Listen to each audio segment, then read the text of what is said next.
जय श्री राम, हर हर महादेव। इस वीडियो में हम बात करेंगे निर्जला एकादशी व्रत कथा के बारे में। इस साल यानी कि 2024 में निर्जला एकादशी जेठ माह के शुक्ल पक्ष के 18 उदया तिथि के अनुसार 18 तारीख को रखा जाएगा।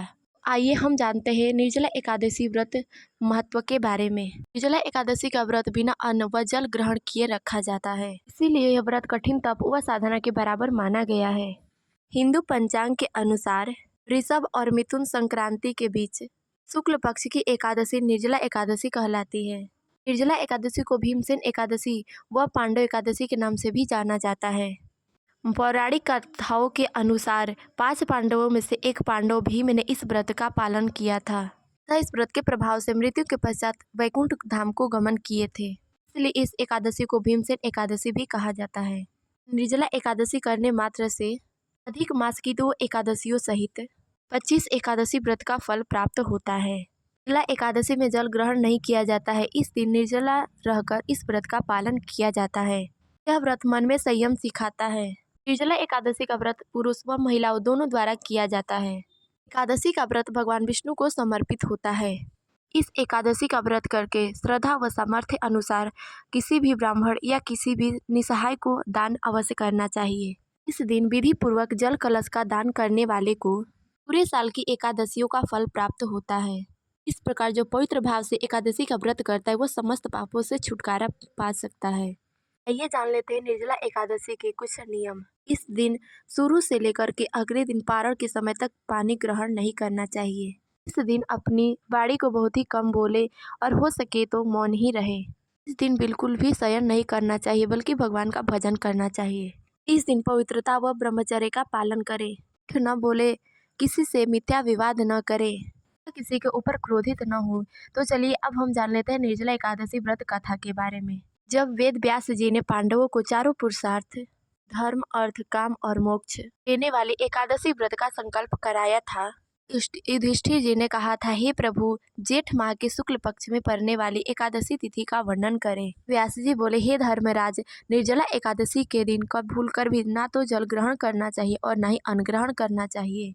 एकादशी का व्रत रहकर द्वादशी के दिन स्नान कर भगवान की पूजा अर्चना कर ब्राह्मणों को दान देकर तब स्वयं पारण करना चाहिए। यह बात सुनकर भीमसेन बोले, हे प्रभु, मेरे चारों भैया और माता एकादशी के दिन कभी भी भोजन नहीं करते हैं। मुझसे भी भोजन ना करने की सलाह देते हैं, परंतु मैं उन लोगों से यही कहता हूँ कि मुझसे भूखा नहीं रहा जाता है। तब भीमसेन की बात सुनकर व्यास जी बोले, यदि तुम स्वर्ग और नरक में अंतर समझते हो तो तुम्हें एकादशी के दिन भोजन बिल्कुल भी नहीं करना चाहिए। भीमसेन बोले, हे प्रभु, मैं आपके सामने सच कहता हूँ, मैं एक बार भी भोजन करके व्रत नहीं कर सकता, तो फिर मैं उपवास करके कैसे रह सकता हूँ।